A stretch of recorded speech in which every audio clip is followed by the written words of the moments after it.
I'm in a rather awkward spot. I've always tried to be the cool uncle to my niece and nephew, who are 13 and 10 respectively. I've let them run amok and play with my dog. I've taught them how to fry Oreos and wear my firefighter gear and basically just let them do whatever they wanted, including climbing all over me. The problem is that my niece has the body of a woman now, and when they come to visit, they still charge me and wrestle and climb all over me, but I can see their mother glaring daggers at me when they do so. I need to establish boundaries, but I'm at a loss about how to do so. Can I simply say no to my niece while letting my nephew do as he always has? Should I tell them both no? How do I explain that in a way that's fair and reasonable to them? Any advice is appreciated. Edit. Wow, this blew up. Thank you all for the comments and awards. I think I'm just going to do nothing for now. I'll let the kids be kids for as long as they want, and if their mother has a problem with that, then she can do as she sees fit. Story 1. Gosh, this is real. I'm in the same position. It's so unfair that my nephew can wrestle with me fine, but my sister looks at me like a creep when my niece wants to wrestle. I understand it, but it's awful to be presumed a creep by default with no reason other than being male. It's frustrating how those individuals ruined the reputation of uncles. Story 2. How do I convince my now 13-year-old niece that she can't climb all over me like she used to? I'm in my 50s, and my nieces and nephews, ranging in age from 18 to 32, still believe I'm a climbing frame and wrestler. Whenever any of them visit, I get tackled. I've never sexualized them, and we discussed boundaries a long time ago. Obviously, there are restrictions, not least that, as an older person, I break easier. My nieces all said that it's the only time they get to blow off steam and practice grappling and holds, so I'd better endure it. At a young age, I got them into martial arts and mixed martial arts, so I now get to suffer. Yes, my grandnieces and nephews now also join in. Story 3. I wouldn't worry about it. These are their boundaries. As long as my nieces feel comfortable, I'm going to hug them and be silly until I physically can't. The oldest has decided she doesn't want to be picked up and swung around. She's too old for that now. Story 4. Is this your sister or your sister-in-law? You have 3 choices. 1. Ignore the mom and continue to play with your niece and nephew like you always have. Best option, in my opinion. Talk to the mom about how you feel. Probably want to approach that conversation very cautiously. There is always the possibility that you bringing it up to her will somehow validate her feelings that you are looking at your niece in a weird way, or the possibility that the mom doesn't feel this way at all and you are misreading something. Tell both niece and nephew that they can't climb on you for a specific reason. The reason doesn't matter. Just make it sound believable. What you absolutely should not do is alienate your niece by excluding her from this type of play and not her brother. Do not make her feel ashamed for simply existing in her own body. Do not teach her that she's not allowed to do certain things that boys are allowed to do because the mere sight of her body could make someone else uncomfortable. 13 is a really sensitive age. Story 5. There's nothing sexual about wrestling with your 13-year-old niece, and she shouldn't be made to think that there is. If you think she has an inappropriate crush on you, that's one thing. Otherwise, stick with the roughhousing. She'll likely grow out of it soon anyway. Story 6. My niece turned 14, and I told her about boundaries, and she completely understood. So now, instead of her acting like a kid and jumping all over me, I do more mature things. Not anything inappropriate or gross, but more like teaching her how to drive, having conversations about guys she should ignore, that sort of stuff. The family movie nights are fun when I get the chance to see them. Just telling her about boundaries is my advice. Story 7. I think all these comments are valid, but I would ask you, have you spoken to their mom about it? Maybe instead of noticing her shooting daggers, you can come up with a friendly approach together? Story 8. Auntie with teen nephews weighing in. Hope you don't mind. We had always wrestled, and they started kicking my butt when they were in their mid-single digits, so they would wrestle each other after I was done. They had always wanted to have sleepovers when I visited or when they visited me, 1,000 miles between, but still several times a year. And I loved it even when it was me, 2 little boys, their 2 dogs, and mine in a queen bed, and I got no sleep. As they reached double digits, I started to worry about it and asked several people, including their mom, if I needed to set the boundary. I ended up talking to them and explaining that they were going to start changing soon, so I was going to quit asking if we were having a sleepover, but I would never say no if they asked.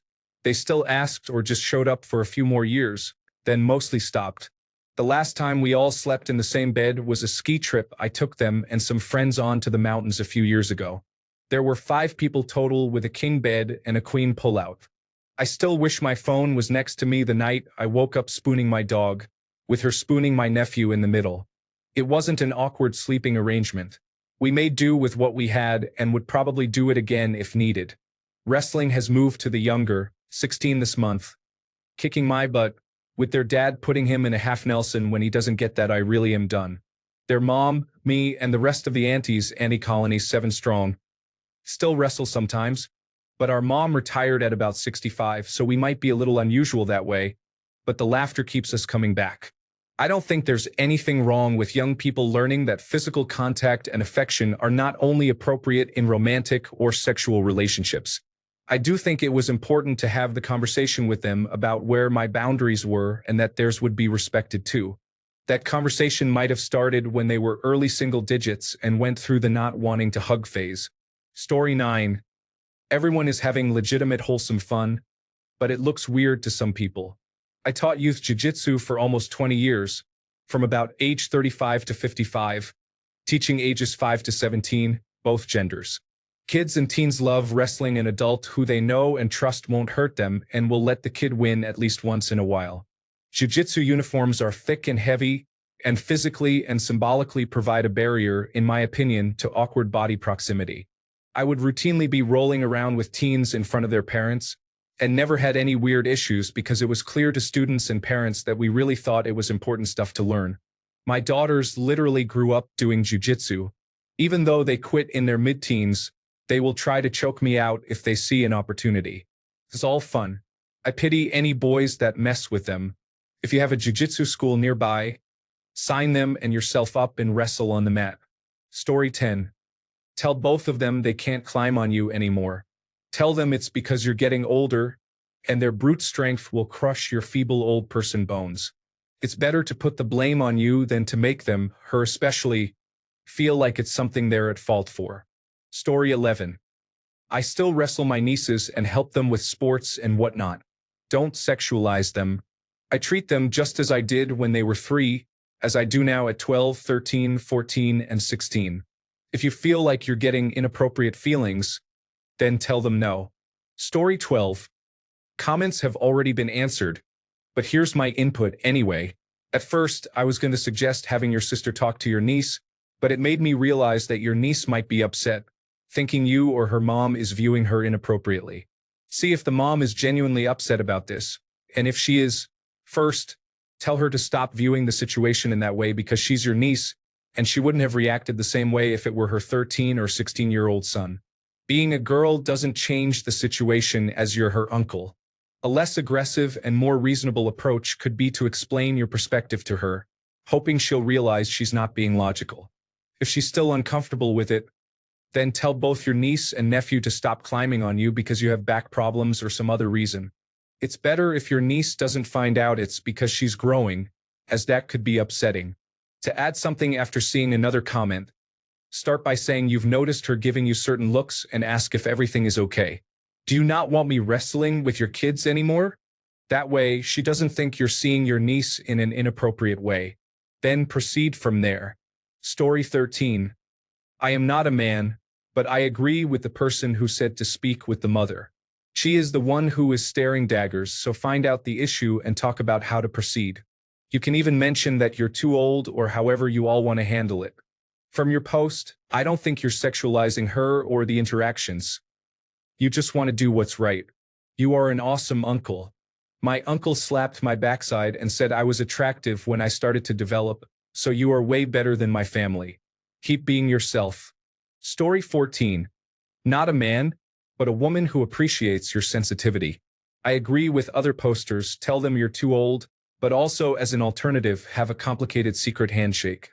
They'll still feel special without you feeling uncomfortable. Story 15. As a woman, I think you should tell her no but still try to have childish fun with her so she doesn't lose her innocence. It's better to hear it from her favorite uncle instead of her mom. Her mom may try to make you seem like the bad guy, and she'll end up feeling uncomfortable around you. I can clearly see you aren't trying to be creepy. My body started growing at that age too, and it's a very delicate situation. Story 16. Instead of wrestling, maybe do more of a boxing type fun, where you and your niece throw jabs at each other without actually making body contact but try to block those jabs with your hands. Story 17. You have a chat with the mom to make sure she knows you are thinking about it and your concerns. I would say as long as she doesn't do anything specifically inappropriate, you play with your niece or nephew until they don't want to anymore.